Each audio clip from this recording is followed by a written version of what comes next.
15절에서 25절입니다. 사사기 7장 15절에서 25절입니다.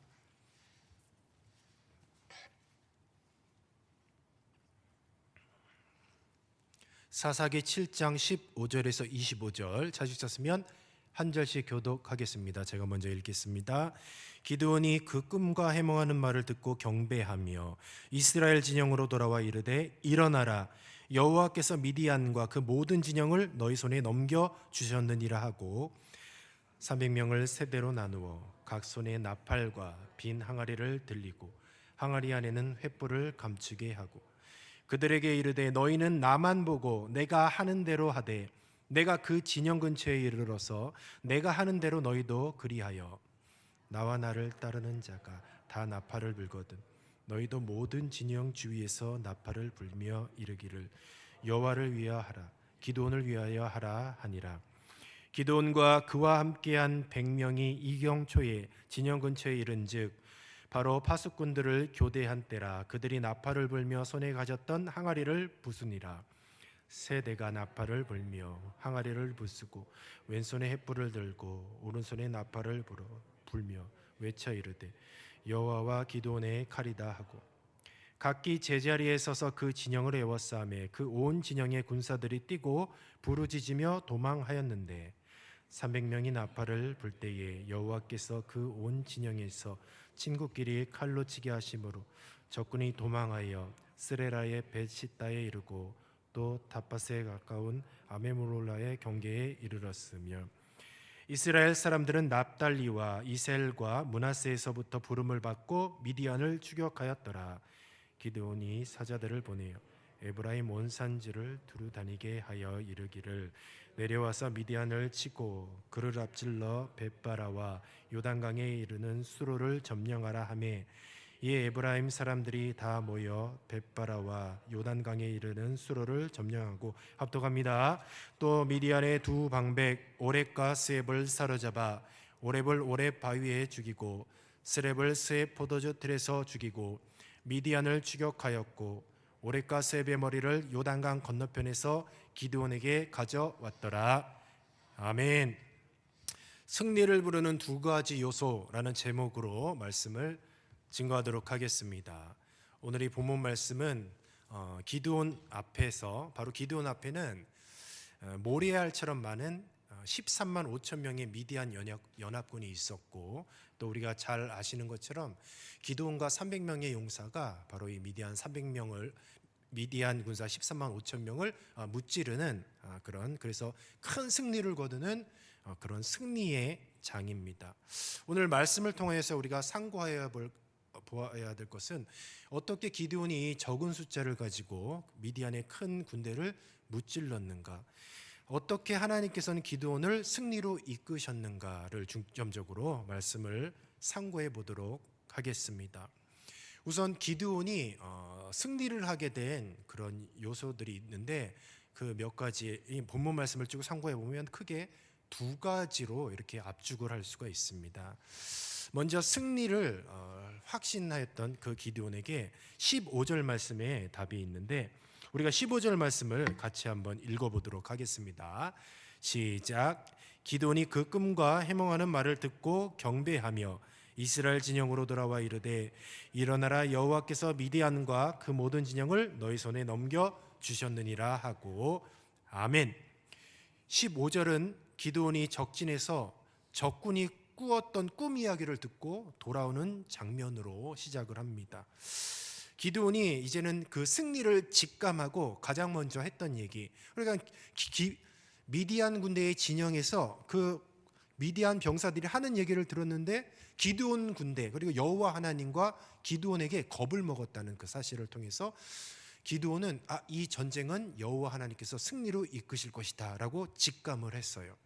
그래서 15절에 기드온이 했던 첫 번째 행위가 무엇이냐면 바로 이 15절에 그 꿈과 해몽하는 말을 듣고 경배하며 라고 그렇게 말씀하고 있어요. 그러니까 경배를 했다라는 것입니다. 여기서 이 경배는 단순히 고개를 숙이는 것만 의미하는 것이 아니에요. 여기서 이제 경배하다라는 의미를 잘 살펴보면 완전히 바닥에 엎드려 자신을 낮추는 것까지 포함된 그런 행위를 의미하고 있습니다. 기드온이 미디안의 멸망을 확인하자마자 군사적 전략을 짠 것이 아니에요. 어떻게 전쟁을 할까? 이제 군사들을 소집해서 어떤 전쟁의 계획을 짠 것이 아니라 기드온은 하나님께서 전쟁에 승리할 것을 확신한 바로 그 순간에 납작 엎드려서 경배했다는 것이죠. 오늘날로 말하면 납작 엎드려서 하나님께 예배했다라고 그렇게 볼 수가 있는 것이죠. 전쟁의 주권이 자신이 아닌 하나님께 있음을 몸으로 고백한 이것이 어떻게 보면 영적인 항복이라 할 수가 있습니다. 보통 우리들의 삶을 돌아보면 우리들의 삶이 영적인 전쟁터라고 그렇게 이야기를 하고 있습니다. 기드온이 이 전쟁터에서 승리를 한 비결이 무엇이냐면 주님 앞에 먼저 경배하는, 그러니까 먼저 예배했어요. 그렇다면 우리의 삶, 그러니까 우리들의 삶의 전쟁에서도 가장 먼저 필요한 것이 전략이 아니에요. 전략. 그러니까 우리는 인생을 살면서 계획을 세우고 계획을 수립하고 우리가 세운 그 계획대로 정확하게 이행하려고 부단히 노력하고 있습니다. 그런데 가만히 잘 생각을 해보십시오. 우리가 생각하고 철저하게 준비하였던 그 계획이라 할지라도, 심지어는 그 계획, 내가 짠 그 계획의 그런 이행률이 100%라 할지라도 내가 원했는 대로 인생이 그렇게 원하는 대로 흘러가지는 않는 것이죠. 그러니까 인생을 그래서 전쟁터라고 그렇게 이야기를 해요. 우리는 하루 당장 내일 일을 어떤 일이 일어날지를 모르는 상황에서 우리는 너무 자신만만한 거죠. 마치 인생을 우리가 설계하고 우리 뜻대로 계획하고 우리가 설계하고 계획한 대로 그대로 인생이 진행될 것처럼 착각하는데 그렇지 않다는 거죠. 전쟁하기에 앞서서 기드온이 가장 먼저 했던 것은 하나님께 예배했던 것이죠. 전쟁만큼 치열하게 준비해야 하고 또 전쟁 준비만큼 중요한 게 어디 있겠습니까? 이 당시에 전쟁에서 패배하면 모든 것이 파멸이에요. 그냥 자기의 삶의 터전, 가족들 모두 다 죽고 혹은 포로로 끌려가는 수밖에 없어요. 전쟁에서 패배하면 남자들은 모두 그냥 죽임을 당하고 여자는 포로로 끌려가고 아이들도 다 포로로 끌려가는 그런 비참한 말로를 이제는 겪게 된다는 것이죠. 그러니까 이 전쟁이라는 것이 굉장히 중요한데 기드온이 그 전쟁 앞에서 자기의 생명을 걸어야 되고 이 전쟁에서 패배하면 국가가 망하는, 한 나라가 망하는, 민족이 멸망하는 그런 참으로 중대한 기로에서 우리는 보통 계획을 짜거나 사람을 모아놓고 뭔가 우리가 발버둥 치고 애쓰려고 한다는데 기드온은 그렇지 않았다는 거죠. 먼저 경배했다라는 것이죠. 바로 이것이 기드온이 승리하였던, 전쟁에서 큰 승리를 이뤘던 가장 큰 비결이라는 것이죠. 치열하게 하루하루를 살고 우리가 앞날에 많은 것들을 계획한다 할지라도, 그리고 특별히 우리들의 삶에 큰 결심을 해야 될 때가 있다고 한다면 모든 그 결심, 물론 계획하고 결심하고 결정하는 것은 당연한 일이죠. 그러나 그 우리가 무엇인가를 결정하기 전에, 무엇인가를 계획하기 전에 주님 앞에 그리스도인이라고 한다면 납작 엎드려서 주님 앞에 먼저 예배해야 할 줄로 믿습니다. 그래서 보통 우리가 이사를 하면 어떻게 됩니까? 이사하면 이사 예배, 그리고 사업장을 열면 사업 예배를 드리잖아요. 신방 담임 목사님 모셔서 신방 예배를 드리고 이사 감사 예배를 드리고, 이 모든 것들이 뭡니까?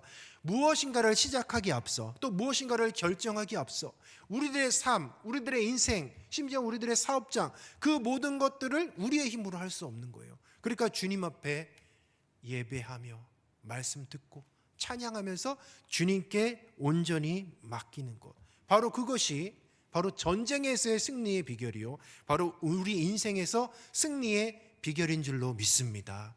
전쟁과 같은 그런 큰 일을 앞두고 있다고 한다면 우리가 가장 먼저 해야 될 것이 무엇이냐? 바로 주님 앞에 경배하는 것, 납작 엎드려서 항복 선언하는 거예요. 주님, 내 계획, 그리고 내가 준비한 이 모든 것, 내 인생에 정말 아무런, 그러니까 당장 내 바로 1시간 앞의 일도 어떻게 할 수가 없어요. 우리 계획으로는, 우리의 힘으로는, 우리의 능으로는. 그러나 그 모든 것들을 주님 앞에 내려놓고 우리가 주님 앞에 경배할 때에 우리 주님께서는 우리의 인생의 큰 문제들, 우리의 인생의 큰 짐, 그리고 우리가 감당할 수 없는 수많은 계획들도 다 승리로 이끌어 주실 줄로 믿습니다. 그래서 승리하는 비결이 무엇이냐? 예배예요, 예배.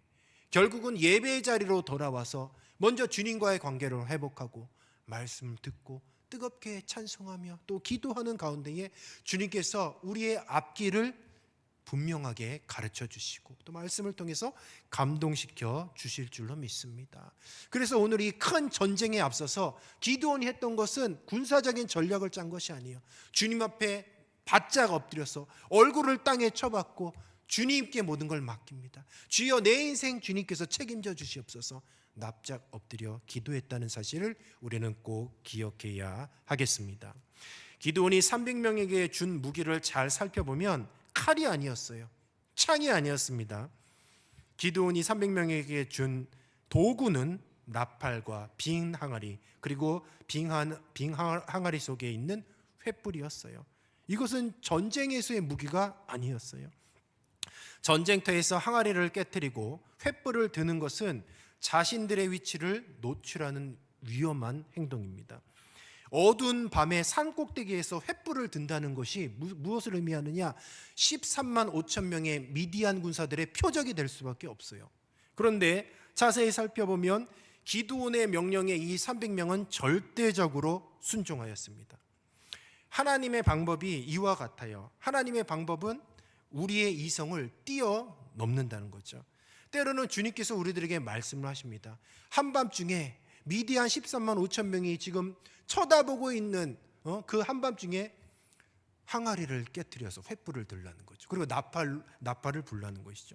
주님은 저와 여러분에게 이런 때로는 이해되지 않는, 이성적인 판단으로 이해되지 않는 그런 말씀을 주실 때가 있어요.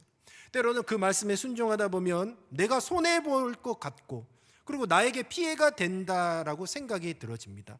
그러나 그것보다 더 중요한 것은 주님께서 나에게 그 말씀을 주셨다라고 한다면 그 말씀에 가감하지 않고 순종하는 것, 바로 이것이야말로 믿음의 삶에서 승리하는 가장 확실한 방법인 것이죠. 그렇다면 우리가 보통 순종하면은 이것만 생각해요. 그래, 말씀을 따르는 것, 하나님께서 말씀하시면 그 말씀에 따르는 것을 순종이라고 하죠. 물론 그것도 순종이에요. 그런데 오늘 이 본문 말씀에 보면 순종에 대해서 더 구체적으로 설명하고 있습니다. 16절과 20절 말씀에 보면 한 가지 등장하는 단어가 있어요. 바로 횃불이에요, 횃불.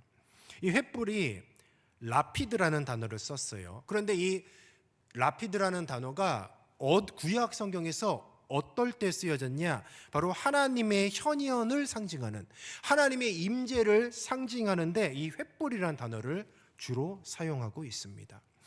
창세기 15장 17절을 우리가 같이 한번 읽어보도록 하겠습니다. 시작. 해가 져서 어두울 때에 연기난 화로가 보이며 타는 횃불이 쪼갠 고기 사이로 지나더라. 아멘. 자, 이 말씀 창세기 15장 17절에도 횃불이라는 단어가 등장합니다.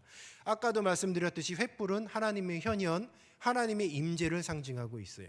창세기 15장은 바로 여호와 하나님과 아브람의 언약을 맺었던 바로 그 장입니다. 당시 이 언약을 이해할 때는 고대 근동의 그 언약의 문화를 잘 이해해야 돼요. 당시 아브람 시대에 이 언약, 우리로 오늘날로 말하면 약속이겠죠. 이 언약을 이행할 때는 독특한 문화가 있었어요. 먼저 짐승을 반으로 가릅니다. 그리고 그 짐승을 따로 그 반으로 갈았던 두 쪽을 떨어뜨려 놔요. 그리고 언약의 당사자 둘이 그 쪼갠 짐승 사이로 지나갑니다. 그런데 그 의미가 무엇이냐? 언약을 두 사람이 쌍방간에 언약을 맺어요. 그런데 만약에 쌍방간에 언약을 맺은 당사자 중에 한 명이라도 그 언약을 파기하게 되면 그 짐승과 같이 쪼개져서 죽을 것이라는, 당시에 이 언약이란 개념은 굉장히 무시무시한 개념이 있었던 거죠. 그런데 오늘 창세기 15장 17절 말씀에 보니까 여호와 하나님과 아브람이 맺었던 언약이에요, 언약. 말씀해 보니까 3년 된 암수와 3년 된 암염수와 3년 된 숫양을 쪼개서 마주하게 하고, 해가 져서 어두울 때 연기 나는 화로가 보이고 타는 횃불이 쪼갠 고기 사이로 지나가는 장면이 나오는 거죠. 당시 이 의미가 무엇이냐? 바로 여호와 하나님과 아브라함이 맺은 언약이라고 했어요. 그런데 원래는 언약의 당사자 2명이 그 쪼갠 고기 사이로 지나가야 되는데 아브라함은 지나가지 않았습니다. 횃불만 지나갔어요. 이 의미가 무엇이냐? 하나님과 아브라함이 맺은 언약은 쌍방간에 맺은 언약이 아니에요. 왜냐하면 이미 하나님과 인간이 맺은 언약은 행위의 언약, 그러니까 아담으로부터 파기됐기 때문이에요. 그러니까 하나님은 인간이랑 이제 언약을 맺을 필요가 없어요. 어차피 그 언약은 파기됐기 때문에. 그래서 아브라함과 다시 언약을 맺으려고 하시는데 그냥 아브라함과 하나님과의 쌍방간의 언약이 아니라 하나님이 그냥 일방적으로 맺은 언약이에요. 그러니까 아브라함이 그 쪼갠 고기 사이로 지나갈 필요가 없는 거죠. 그래서 이 창세기 15장의 이 언약을 은혜의 언약이라고 얘기를 합니다. 하나님께서 아브라함에 복을 주시고 언약을 체결하시는데 자손의 언약을 주셔요. 그러면서 아브라함 입장에서는 지킬 것이 없어요. 그냥 하나님께서 오직 은혜로 아브라함의 언약을 일방적으로 체결하신 거예요. 그래서 아브라함이 쪼갠 고기 사이로 지나가는 것이 아니라 바로 횃불이 지나갔다는 거죠. 바로 그 횃불이 무엇이냐? 여호와 하나님의 임재를 상징하는 것입니다. 그래서 이 구약 성경에 보면 이 횃불이 무엇이냐? 여호와의 현현, 여호와의 임재를 상징하는 거예요. 오늘 16절과 20절에 등장하는 것이 횃불이었습니다. 항아리 속에 기돈의 300영사는 무엇을 품고 있었냐? 한 손에는 나팔을 들었고 한 손에는 항아리를 들었고 그 안에는 바로 횃불이 있었어요. 300명이 횃불을 든 것은 단순한 어두운 밤에 조명을 비추기 위한 것이 아니었어요. 바로 이 칠흑 같은 어둠 속에서 하나님이 여기 임재해 계신다는 사실을 선포하는 시각적인 행위였던 것이에요. 그래서 이 미디안 적군에게선 이것이 인간의 횃불로 보여지는 것이 아니라 바로 하나님의 그 현현, 하나님의 임재가 보여졌던 것이에요. 그러니까 이것은 신적인 공포로 다가왔다는 것을 의미하는 것이죠. 오늘 이 본문 말씀을 통해서 순종이 무엇인가를 우리가 살펴봐야 돼요. 기드온의 300명의 용사들이 항아리를 깨뜨려 횃불을 밝히듯이, 자, 이 항아리가 무엇이냐? 결국은 내 생각이에요. 내 자아고 내 계획입니다. 그런데 그것을 바로 주님의 말씀에 의지하여 깨트렸더니 바로 내 안에 횃불이신 하나님께서 밝히 드러난다라는 거죠. 사랑하는 성도 여러분, 바로 오늘 이 기드온의 순종을 자세히 살펴보시기 바랍니다. 내 안에 하나님이 계셔요. 성령 하나님이 내 안에 임재해 계신 줄로 믿습니다. 그런데 우리 성령 하나님께서 언제 역사하시느냐, 언제 우리들의 삶에서 승리를 허락하시느냐라고 한다면 우리가 그동안 내 생각과 내 계획과 내 자존심과 내 체면으로 가득 차 있는 그런 내 자아로 인하여서 성령 하나님이 일하시려고 해도 일하실 수가 없는 거죠. 결국은 무엇을 깨트려야 되느냐? 내 자아를 깨트려야 돼요. 순종이 무엇이냐라고 한다면 하나님의 말씀을 따르는 것도 순종이지만 오늘 말씀을 통하여서 이 순종이라는 것을 다시 되새겨 본다면 하나님의 말씀 앞에 내 자신을 깨트리는 것이 순종인 줄로 믿습니다. 우리가 순종하려고 하는데 무엇이 그렇게 걸림돌이 되느냐? 내 생각이 걸림돌이 돼요, 결국. 그리고 그동안 내가 살았던 경험이 걸림돌이 되는 거예요. 그동안 내가 쌓아왔던 경험과 내 생각과 내 이성과 내 자존심, 이런 것들이 하나님이 우리들에게 승리하시려고 하고 성령님께서 역사하시려고 하는데 그것을 탁탁 막고 있어요. 마치 항아리 속에 횃불이 있는 것처럼 우리 안에 계신 성령님께서 이제는 드러나서 일하려고 하시는데 항아리를 깨트려야 횃불이 나오듯이 내 자아를 깨트려야 성령 하나님이 나오신다는 거죠. 신약 성경에 보면 우리를 질그릇이라고 얘기를 해요. 질그릇이 무엇입니까? 항아리입니다. 항아리. 그 질그릇 안에 무엇이 담겨 있다라고 한다면 바로 보배가 담겨 있잖아요. 보배가 무엇입니까? 돈입니까? 명예입니까? 우리의 멋진 청사진 계획입니까? 오직 우리의 보배는 예수 그리스도인 줄로 믿습니다. 그렇다라고 한다면 이 질그릇 안에 보배이신 예수 그리스도가 담겨져 있다는 거죠. 그렇다면 내 안에 담겨져 있는 예수 그리스도가 언제 드러날 것인가? 예수님의 향기가 언제 드러날 것인가? 라고 한다면 순종할 때에, 하나님의 말씀 앞에 내 자신을 깨트릴 때에 예수 그리스도의 향기가 바로 우리 공동체 안에, 우리 가정 안에 흘러갈 줄로 믿습니다. 그렇기 때문에 나를 깨트려야 되는 거, 결국 내가 깨져야 되는 거죠. 바로 그것이 순종이에요. 너무 우리가 순종하면 추상적으로 얘기해요. 하나님의 말씀을 따르는 것, 하나님의 말씀을 지키는 것. 그러나 오늘 이 본문 말씀에서 분명히 얘기하는 것은 그 순종이란 무엇이냐? 내가 죽는 것이요, 내가 깨지는 거예요. 기드온의 300명의 용사가 들었던 그 항아리를 깨뜨려서 횃불이 나오듯이 그 횃불을 통하여서 어둠을 밝혔더니 하나님의 그 현현이 나타나서 미디안 군사들이 혼비백산하고 도망간 줄로 믿습니다. 그렇다면 우리가 어떻게 승리할 수 있느냐? 순종을 통하여서 내 자신을 깨트리는 것이죠. 순종이 쉽습니까? 하나님의 말씀을 지키는 것이 여간 어려운 게 아니에요. 그러나 그럼에도 불구하고 이 말씀 지키려고 하니 내 자존심이 허락하지 않고, 이 말씀 지키려고 하니 손해보는 것 같고, 이 말씀을 지키려고 하니 내 자존심이 용납할 수 없어요. 그럼에도 불구하고 그 모든 것을 알지만 내가 바짝 엎드려서 주님 앞에 깨질 때에 우리 주님께서 드러나시고 그때야 성령님께서 일하신다는 것을 우리는 꼭 기억해야 하겠습니다. 한밤중에 울려 퍼진 항아리가 깨지는 소리와 그리고 나팔 소리, 그리고 여호와 기드온의 칼이다라는 그런 외침에 미디안 군대가 혼비백산해서 서로 놀라가지고 서로 칼로 죽이는 그런 역사가 일어났어요. 그런데 우리가 말씀을 잘 살펴보면 300명의 손에 정작 칼은 없었습니다. 그들의 한 손에는 나팔, 다른 한 손에는 횃불이 들려 있었지 칼은 없었어요. 그런데 기드온의 입술을 통하여서 외쳐진 소리는 뭐냐? 여호와의 칼이라고 분명하게 말씀하고 있어요. 이는 전쟁의 도구가 칼이 아니라는 것을 분명하게 이야기하고 있어요. 바로 전쟁의 도구는 칼이 아니라 하나님의 이름이 승리를 만들었다는 것을 우리는 꼭 기억해야 돼요. 우리 인생에 많은 문제들이 있고 수많은 기도의 제목들이 많이 있어요.